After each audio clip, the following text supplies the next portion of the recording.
ایسی عظیم ہستی جو اجلاس کی صدارت بھی فرما رہے ہیں،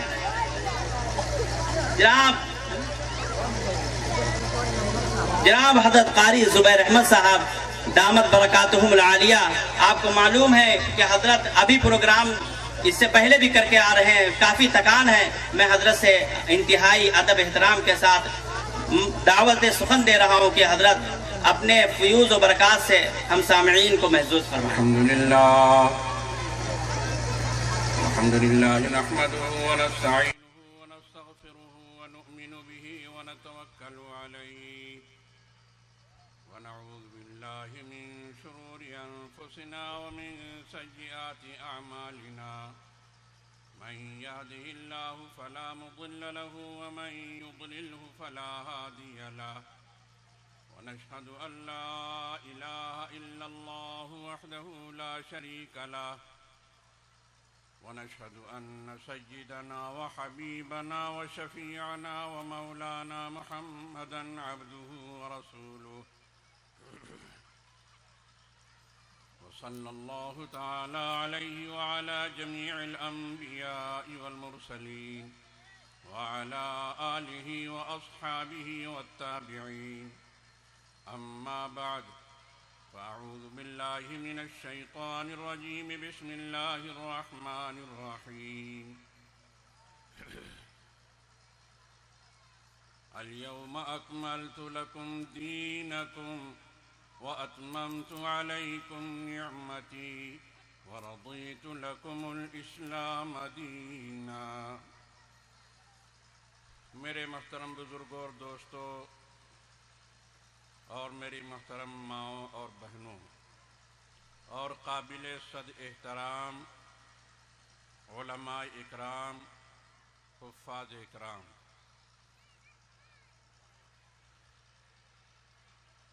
میں نے آپ کے سامنے قرآن کریم کی ایک آیت پڑھی ہے.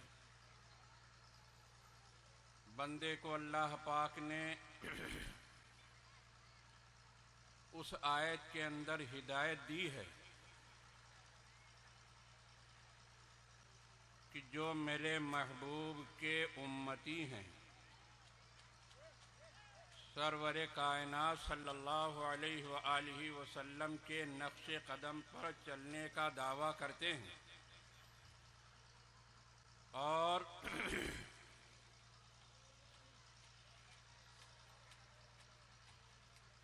کلمہ پڑھتے ہیں، اللہ کی وحدانیت کا اقرار کرتے ہیں اور میرے محبوب کی رسالت کا اقرار کرتے ہیں، بندے ہونے کا اقرار کرتے ہیں. اللہ پاک ان کے بارے میں فرما رہا ہے کہ دیکھو میرے محبوب کے نقش قدم پر چلنے کے لیے صرف اتنا کافی نہیں ہے کہ آپ نماز پڑھ لیں، تسبیحات پڑھ لیں، روزہ رکھ لیں، فرائض واجبات ادا کر لیا، بس سوچا کہ ہم مکمل طریقے سے مومن ہو گئے، مکمل طریقے سے اسلام کے اندر داخل ہو گئے. اللہ پاک قرآن کریم کے اندر فرماتا ہے یا ایہا الذین آمنوا ادخلوا فی السلم کافہ، اے ایمان والو اسلام کے اندر پورے طریقے سے داخل ہو جاؤ، مکمل طریقے سے داخل ہو جاؤ. ایسا نہیں آدھا تیتر آدھا بٹیر کرو، پھر نماز روزہ سب کچھ ہو رہا ہے لیکن جب شادی بیاہ کا معاملہ آیا، لین دین کا معاملہ آیا، جب اس میں کہیں پر وعدہ کیا اس کو پورا کرنے کا معاملہ آیا، امانت کو ادا کرنے کا معاملہ آیا، بات کرنے کے اندر جھوٹ سے بچنے کا معاملہ آیا، بات چیت کے اندر لڑائی جھگڑے کے اندر گالی سے بچنے کا نمبر آیا، معلوم ہوا ان تمام نمبروں میں ہم پیچھے ہیں اور کلمہ پڑھتے ہیں، اللہ کے رسول صلی اللہ علیہ وسلم کو اپنا نبی اور اپنا رسول مانتے ہیں اور ہم کہتے ہیں کہ ہاں ہم بلا شبہ مسلمان ہیں. اللہ نے قرآن کریم کے اندر پوری وضاحت سے کہہ دیا، بھائی غور سے سن لو اس بات کو، اليوم اکملت لکم دینکم لكم وأتممت عليكم نعمتي. آج میں نے تمہارا دین مکمل کر دیا اور اس دین کے ذریعے سے اپنی نعمت کامل طور پر تمہارے اوپر اتار دیا. دین مکمل، اللہ کی نعمت مکمل. وَرَضِيتُ لَكُمُ الْإِسْلَامَ دِينًا. اور مجھے یہی اچھا لگتا ہے، میں اسی سے خوش ہوں کہ تمہارا اوڑھنا بچھونا، تمہاری دن رات کی کوشش، محنت، چلت پھرت، سب کچھ میرے محبوب کے طریقہ کار کے اندر رنگی ہوئی ہونی چاہیے.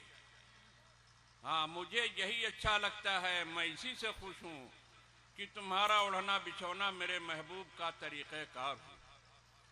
اليوم اکملت لکم دینکم واتممت علیکم نعمتی ورضیت لکم الاسلام دینا.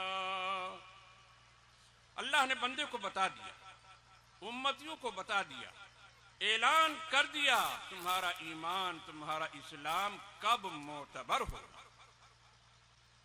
حضرت عبداللہ ابن سلام رضی اللہ تعالیٰ عنہ نے صرف اتنی ہی تو بات کہی تھی، یا رسول اللہ ہم مسلمان ہیں، اسلام لا چکے ہیں اور بلا شبہ ہم آپ کے نقش آپ کو رسول مانتے ہیں، نبی مانتے ہیں، آپ کے نقش قدم پر چلتے ہیں ہم لوگ، میں بھی چل رہا ہوں. بس بات صرف اتنی ہے کہ ہم جو ہے یہودی پہلے تھے اور اب مسلمان ہو گئے، بالکل پکے مسلمان ہو گئے.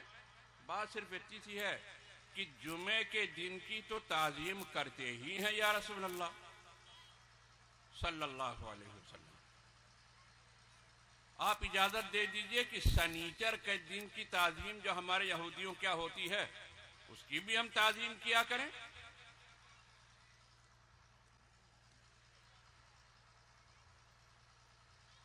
تب یہ آیت نازل ہوئی تھی کہ نہیں یہ بالکل گوارا نہیں کیا جا سکتا ہے، قطعی نہیں گوارا کیا جا سکتا ہے. یا ایھا الذین آمنوا ادخلوا فی السلم کافہ. مکمل طریقے سے اسلام کے اندر داخل ہو جاؤ، نماز روزہ بھی کرو، تسبیحات بھی پڑھو، قرآن کریم کی تلاوت بھی کرو، لیکن جب معاملات کی بات آ جائے تو اس کے اندر بھی کھڑے اترو. مسلمان کی شان یہ ہے. حضرت عمر رضی اللہ تعالیٰ عنہ کے پاس ایک غیر مسلم لڑکا گرفتار کر کے لائے گا، بڑا نقصان پہنچا رہا تھا. وہ اس کو قتل کرنا ضروری تھا. غدار ہے، باغی ہے، یہ سمجھایا جاتا تھا تمام اس کو ہر طریقے سے راستے پر لانے کو. بیٹا ایسا نہ کرو، تم اپنا رہو جیسے رہ رہے ہو، اپنے طریقے پر رہو. کون تم کو مجبور کرتا ہے کہ تم مسلمان ہی ہو جاؤ؟ اسلام اس بات پہ مجبور تو نہیں کرتا ہے. گرفتار کر کے لایا گیا، اس کے قتل کا حکم ہو گیا. بہت ستاتا تھا لوگوں کو، بہت پریشان کرتا تھا لوگوں کو، حد سے زیادہ. تو وہ کہتا ہے حضرت عمر رضی اللہ تعالیٰ عنہ سے کہ ایک گلاس پانی پلا دیجئے. تو حضرت عمر رضی اللہ تعالیٰ عنہ نے فرمایا، فوراً حکم دیا اس لڑکے کو ایک گلاس پانی پلا. فوراً پانی لے آیا گیا. اب وہ گلاس منہ سے لگاتا ہے پھر الگ کر دیتا ہے. حضرت عمر رضی اللہ تعالیٰ عنہ نے فرمایا کیوں ایسا کر رہے ہو؟ ارے بھائی پانی پی لو جلدی سے. کہا نہیں، ہمیں اندیشہ ہے کہیں ایسا نہ ہو کہ ہم پانی پینے لگے، پانی پیتے رہیں اور آپ میری گردن اڑا دیں. جلاد کو حکم دیں مار دو گردن. بڑا چالو لڑکا رہا ہے وہ، بہت نمبری رہا ہے. ہاں، بڑا چالو لڑکا رہا ہے. تو حضرت عمر رضی اللہ تعالیٰ عنہ کہا نہیں تم مطمئن رہو، بالکل یہ پانی تم پی کر ختم کر دو گے، اس کے بعد ہی تم کو سزا ملے گی۔ بکھر سے اس نے پانی پھینک دیا، اس لڑکے نے پانی پھینک دیا، کہا آپ زبان دے چکے ہیں کہ کہا آپ یہ پانی پی چکو گے تب تم کو سزا ملے گی، ہم پانی ہی نہیں پیئیں گے، آپ سزا کیا دیں گے ہم کو؟ یہ تھا ایمان، یہ تھا اسلام۔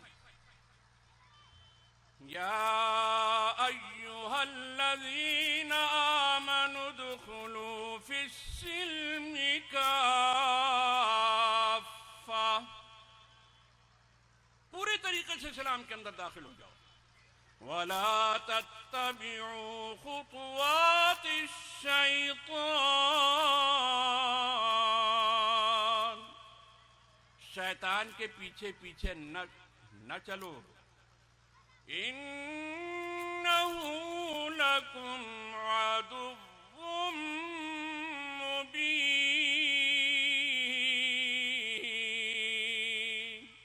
ارے شیطان تمہارا کھلا ہوا دشمن ہے۔ اللہ پاک نے بندے کو بتا دیا کہ کھلا ہوا دشمن ہے، لیکن اس کے باوجود بھی وہ اپنے حرکت سے باز نہیں آتا ہے۔ ارے اللہ ہی کی بات نہیں، دنیا میں بھی تو ایسے ہی ہوتا ہے۔ ارے پکار کی پڑیاوت ہے اور پتہ نہیں کہے کہ اس کی پڑیاوت ہے، اس کے اوپر بچھو بنا رہتا ہے کہ نہیں رہتا ہے؟ ہاں، کمپنی والے کہتے ہیں کہ جیسے بچھو کا ڈنک نقصان دہ ایسے ہی یہ نقصان دہ ہے، لیکن وہ پڑیا فافا نے منہ میں ڈال لی، مست ہے اسی میں، چاہے دانت خراب ہو، چاہے مسوڑے خراب ہو، چاہے جگر میں کینسر ہو جائے، چاہے کچھ ہو جائے، لیکن آدمی تھوڑی سی لذت کے واسطے آدمی گناہ کرتا ہے۔ گناہ جو کرتا ہے تو لذت کے واسطے کرتا ہے، لذت اس کی ختم ہو جاتی ہے، گناہ اس کے ساتھ رہتا ہے، اور وہ گناہ اس کو جہنم میں داخل کر کے تب دم لے گا۔ اسی طریقے سے آدمی نیکی کرتا ہے، اور نیکی کرتا ہے اس میں مشقت اٹھاتا ہے، پریشانی اٹھاتا ہے، تھوڑی سی مصیبت اور پریشانی اٹھاتا ہے، وہ مصیبت اور پریشانی اس کی ختم ہو جاتی ہے، نیکی اس کے ساتھ رہتی ہے، وہ جنت کے اندر داخل کر کے تب دم لے گا۔ آدمی تھوڑی سی لذت کے واسطے نہ اپنی صحت کا خیال کرتا ہے، نہ حلال حرام کا خیال کرتا ہے، نہ اللہ کے رسول صلی اللہ تعالی علیہ وسلم کے فرمان کا خیال کرتا ہے۔ تو اللہ پاک فرما رہے ہیں إِنَّهُ لَكُمْ عَدُوٌّ مُبِينٌ،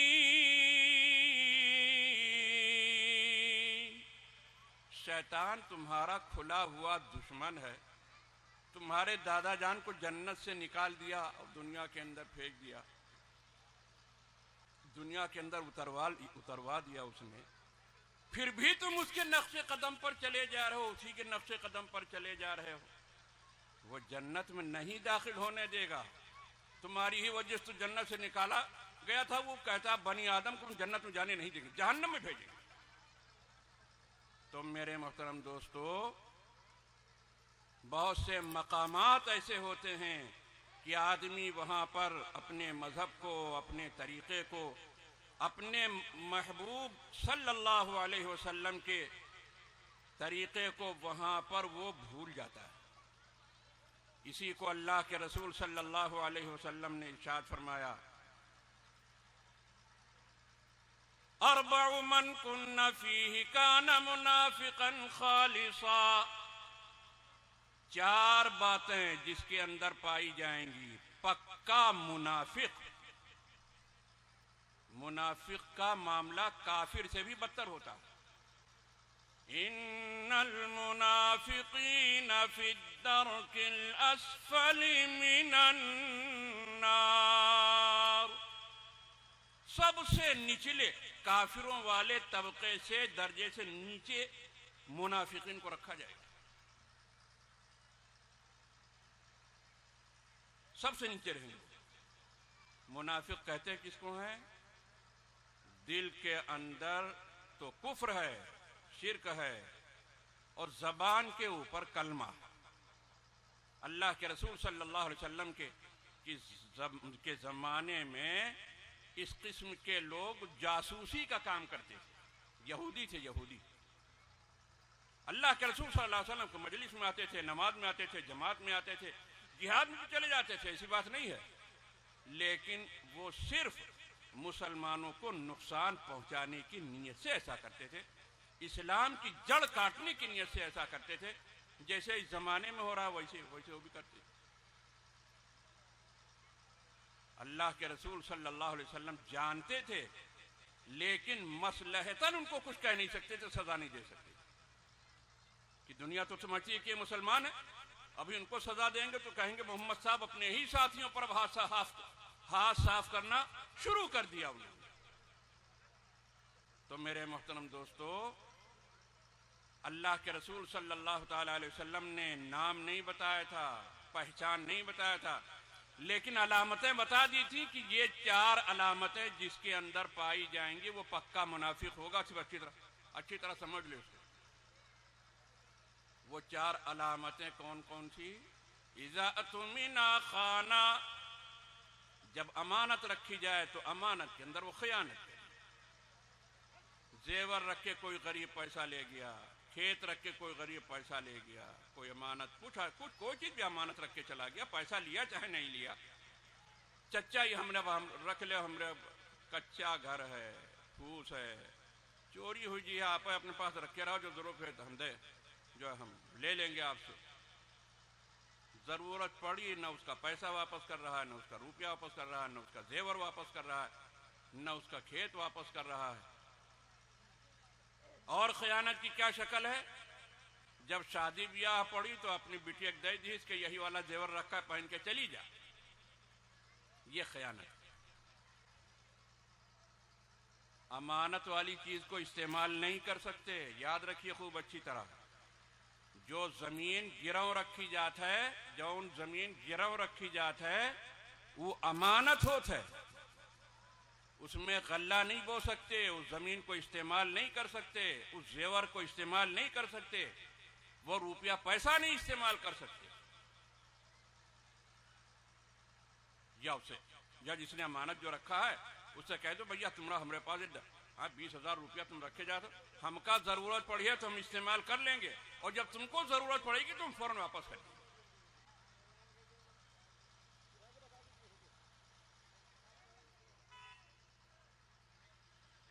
عقل مند ہوئی ہے تو وہ کہہ دے کہ ہاں بھیا ضرور استعمال کر لیں. اس میں عقل مندی کیا ہے؟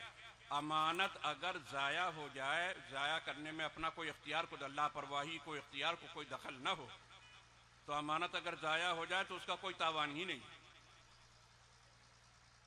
لیکن جب وہ امانت قرض کی شکل میں بدل گئی تو اب ہر طریقے سے وہ محفوظ ہو گئی، اب تو ادا کرنا ہی کرنا. تو زمین جب کوئی گروی رکھے تو وہ زمین امانت ہوتی ہے، اس میں غلہ نہیں بو سکتے ہیں. جتنا غلہ کو بوئیں گے، کھائیں گے، غلہ کاٹیں گے، استعمال کریں گے، وہ سب سود کے اندر لگے گا. اور سود کھانے والے کے اوپر، سود کا استعمال کرنے والے کے اوپر اللہ کی لعنت. سود لکھنے والا، سود کھانے والا، سود کا پیسہ لے جانے والا، سب اس میں سبب بننے والا، سب کے اوپر لعنت. فَأَذَنُوا بِحَرْبٍ مِّنَ اللَّهِ وَرَسُولِهِ. سود کھانے سے باز آ جاؤ، سود کا استعمال کرنے سے باز آ جاؤ. اگر نہیں باز آتے ہو تو اللہ اور اس کے رسول کی طرف سے اعلان جنگ. اللہ سے کوئی جنگ کر پائے گا؟ اللہ کہتا میں جنگ کروں گا اس سے جو سود کھائے گا. مرتے وقت ایمان سلب ہو جائے گا، سمجھ لو. ہاں خوب قرضہ لے کے بینک سے اور ٹریکٹر لے کے آؤ، خوب پیسہ ادا کرو. بینک سے ٹریکٹر لینے میں نہیں حرج کی بات ہے، پیسہ بڑھا کر دینے میں بھی کوئی حرج کی بات نہیں ہے. 4 لاکھ کا 5 لاکھ کا ٹریکٹر آپ لائے، بینک کو آپ نے ادا کیا 6 لاکھ روپیہ، 5.5 6 لاکھ، جتنا بھی بڑھا کے ادا، اس میں حرج کی بات نہیں ہے. علماء سے مسئلے کو، مفتیان اکرام سے مسئلے کو سمجھنا چاہیے. جب 5 لاکھ کا ٹریکٹر آپ لائے تو اس بینک نے نفع کے طور پر 50,000 بڑھا دیا. ارے دکاندار لاتا، اگر دکاندار سے لیتے تو اس کو بھی نفع دیتے کہ نہیں دیتے؟ آپ بینک والوں کو نفع دیتے، کوئی حرج کی بات نہیں.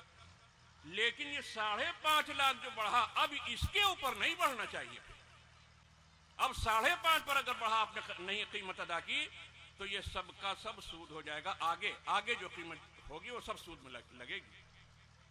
مسئلے کو سمجھ لینا چاہیے. بینک سے گاڑی خریدنے میں، ٹریکٹر خریدنے میں، سامان خریدنے میں حرج کی بات نہیں ہے، لیکن سمجھ لینا چاہیے کیا شکل اس کی ہوگی، کیسے اس کو خریدا جائے. تو میرے محترم دوستو، اگر گروی والے کھیت کو استعمال کریں گے تو سود ہوگا. وہ امانت میں خیانت کا گناہ الگ، سود کھانے کا گناہ الگ. ہاں تو بھائی 4 علامتیں یاد رکھنا چاہیے کہیں، اور ٹٹولنا چاہیے کہیں ایسا تو نہیں کہ ہمارے اندر پائی جا رہی ہے. اسی لیے بہت غور سے سننا چاہیے بات کو، بہت جو ہے خیال رکھنا چاہیے. پہلے نمبر پر اذا اؤتمن خان، جب امانت رکھی جائے تو امانت کے اندر خیانت کرے. وَإِذَا وَعَدَ أَخْلَفَ، جب وعدہ کرے تو وعدہ خلافی کرے. دوسری علامت، زبان کا کوئی لحاظ ہی نہیں، جو منہ میں آیا زبان. قرض لیا، قرض دیا، لین دین کیا، زبان دیا، کچھ زبان کا لحاظ نہیں. وعدے کی کوئی 20 جگہ کے اوپر قرآن کریم کے اندر اللہ پاک نے وعدے کو پورا کرنے کی تاکید فرمائی. جو عہد و پیمان کرو، جو وعدہ کرو، اس کو پورا کرو. اوفوا بالعہد ان العہد کان مسئولا، جو آپس میں عہد کیا کرو وہ کو پورا کیا کرو.